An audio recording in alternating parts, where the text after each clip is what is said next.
Minggu, bagaimana kabarnya? Semoga semuanya dalam keadaan sehat-sehat ya.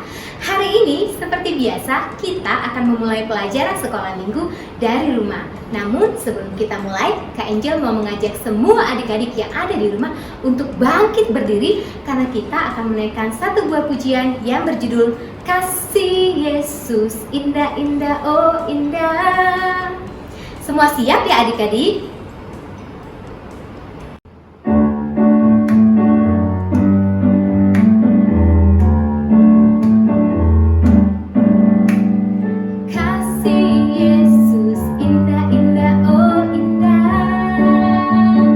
Indah, indah, kasih Yesus, indah, indah, oh indah. Lebih indah dari pelangi, lebih indah dari bintang di langit, lebih indah dari bunga di padang, oh Yesusku.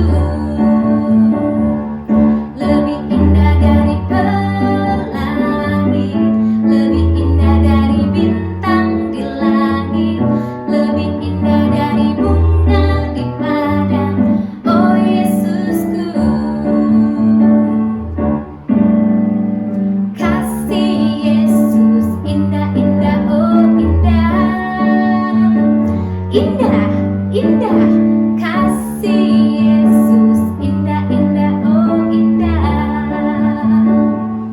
Lebih indah dari pelangi, lebih indah dari bintang di langit, lebih indah dari bunga di padang, oh Yesusku. Lebih indah dari pelangi, lebih indah dari bintang di langit, lebih indah dari bunga di padang, oh Yesusku. Oh Yesusku, oh Yesusku. Yeay, pintar sekali. Sekarang semua adik-adik yang ada di rumah duduk yang tenang karena sebentar lagi kita akan mendengarkan cerita firman Tuhan. Namun sebelumnya kita mau berdoa dulu ya adik-adik. Kita akan siapkan hati kita untuk berdoa. Ku mau siapkan hatiku untuk mendengar suara-Mu, Tuhan. Siapkan ku untuk dengar firman-Mu. Ku mau siapkan hatiku untuk mendengar suara-Mu, Tuhan. Ku berdoa, siapkan hatiku, siapkan hatiku, siapkan hatiku.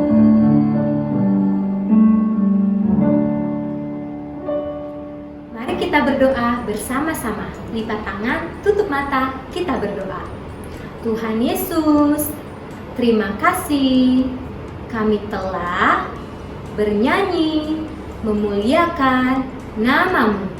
Sebentar lagi kami akan mendengarkan firman Tuhan. Berkati kami ya Tuhan, supaya kami mengerti apa yang Tuhan mau kami lakukan.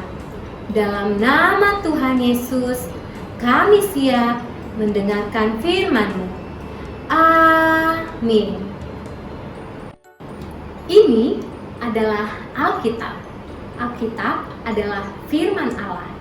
Allah berbicara kepada kita melalui Alkitab. Dari Alkitab ini juga kita bisa belajar mengasihi Allah. Nah, adik-adik, minggu lalu kita telah belajar bersama-sama dengan Kak Uwi mengenai bayi Musa. Suara anak bayi gimana adik-adik? Kalau suara anak bayi yang baru lahir gimana? Oe, oe, oe. Benar sekali. Karena anak bayinya masih kecil, jadi suaranya juga masih pelan. Tapi ketika bayi tersebut sudah agak besar, suaranya akan makin besar pula. Gimana adik-adik? Oe, oe, oe. Benar sekali. Nah, ketika Musa tinggal di istana Firaun, Musa yang tadinya masih kecil, dia kemudian tumbuh besar dan semakin besar. Coba ulangi bersama-sama dengan Kak Angel. Masih kecil, tumbuh besar, semakin besar. Ketika Musa sudah semakin besar, Musa melakukan kesalahan di Mesir. Sehingga Musa yang tadinya tinggal di Mesir pergi ke Midian. Tadinya tinggal di Mesir, pergi ke Midian. Nah, di Midian Musa menikah dengan Zipora. Dan di Mesir tadi ada tinggal raja atau Firaun yang hidup di Mesir. Dia memerintah di Mesir.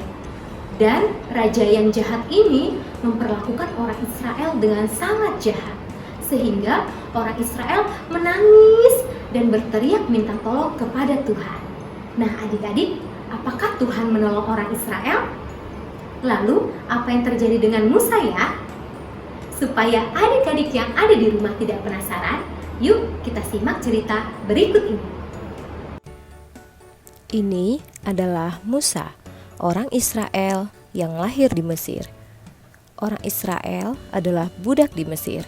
Tapi Tuhan punya rencana untuk Musa. Musa dibesarkan di istana Raja Mesir.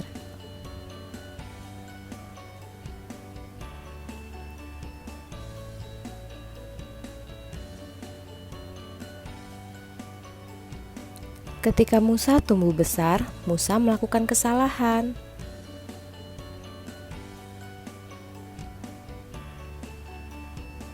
Sehingga Musa pergi dari Mesir.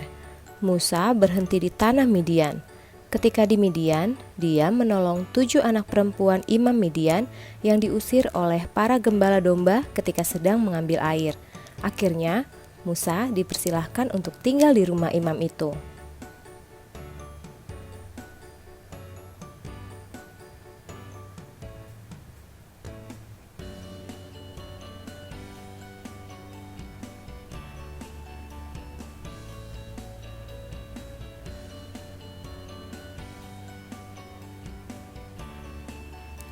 Dan Musa menikah dengan Zipora, salah satu anak imam itu.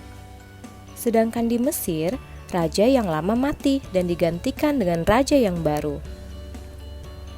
Raja yang baru ini juga memperlakukan orang Israel dengan sangat jahat. Mereka memaksa orang-orang Israel untuk bekerja.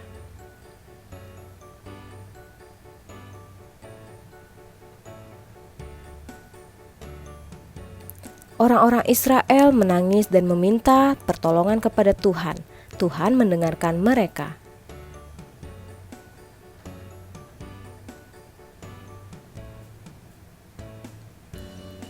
Suatu hari ketika Musa mengembalakan domba milik imam di Midian itu, Tuhan menampakkan diri kepadanya dalam nyala api yang keluar dari semak duri. Semak itu menyala tetapi tidak terbakar, tidak gosong. Musa mendekat dan mendengar Tuhan berkata,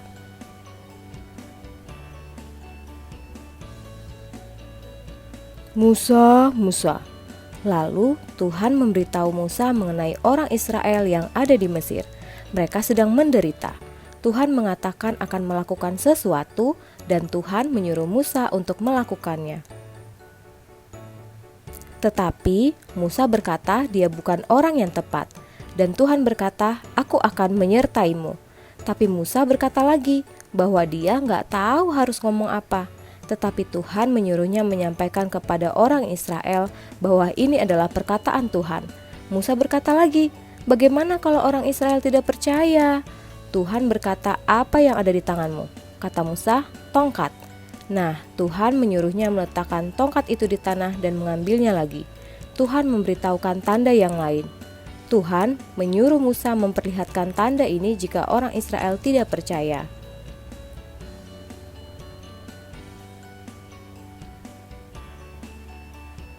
Musa masih berkata bahwa dia nggak bisa bicara dengan baik, Tapi Tuhan berkata, Tuhanlah yang menciptakan mulut manusia dan memberikan kemampuan berbicara.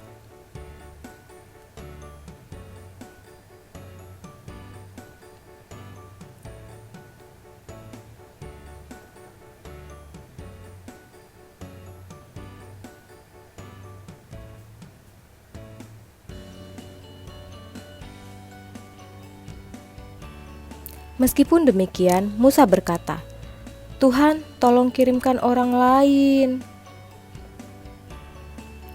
Maka Tuhan marah dan berkata, "Harun kakakmu akan berbicara untukmu."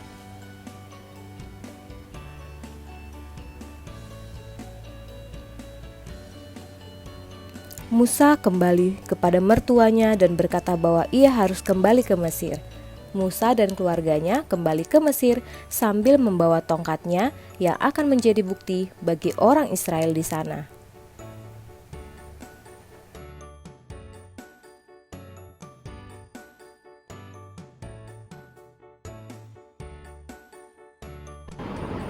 Wah, ceritanya seru sekali ya adik-adik. Tadi ada semak-semak yang ada apinya tapi tidak terbakar. Wah, Tuhan kita hebat sekali. Nah, cerita tersebut dapat kamu temukan di dalam Alkitab kamu, yaitu kitab Keluaran pasal 3 dan 4. Kak Angel ulangi, kitab Keluaran pasal 3 dan 4. Nah, adik-adik, sama seperti Musa yang taat kepada Tuhan, kita juga mau belajar untuk taat kepada Tuhan. Bagaimana caranya ya? Nah, Tuhan Yesus memerintahkan kita untuk menghormati orang tua kita. Jadi, kalau misalnya adik-adik bilang adik-adik taat sama Tuhan, berarti adik-adik juga harus menghormati orang tua adik-adik di rumah. Kalau papa atau mama suruh kita untuk bangun pagi, berarti adik-adik tidak malas-malasan lagi bangun pagi. Kalau papa atau mama menyuruh kita memakan sayur untuk kesehatan kita, berarti adik-adik harus mau makan sayur sebagai bentuk ketaatan kita kepada orang tua kita. Nah, adik-adik masih banyak contoh yang lain yang bisa kita lakukan sebagai bukti ketaatan kita terhadap Tuhan. Sekarang kita mau berdoa bersama-sama mengucap syukur untuk firman Tuhan hari ini. Mari kita berdoa bersama-sama. Lipat tangan, tutup mata, kita berdoa. Tuhan Yesus, terima kasih untuk firman-Mu hari ini. Tuhan, kami mau menjadi anak-anak-Mu yang taat terhadap firman-Mu. Kami mau menghormati orang tua kami sebagai bentuk ketaatan kami kepadamu. Tuhan, tolong kami untuk semakin hari semakin serupa dengan Engkau, semakin mengasihi Engkau. Dalam nama Tuhan Yesus kami berdoa. Amin. Demikianlah pelajaran sekolah minggu hari ini. Jangan lupa untuk tetap mengikuti pelajaran sekolah minggu di minggu-minggu yang akan datang. Tetaplah berdoa, tetap jaga kesehatan. Tuhan Yesus memberkati. Happy Sunday. Dah.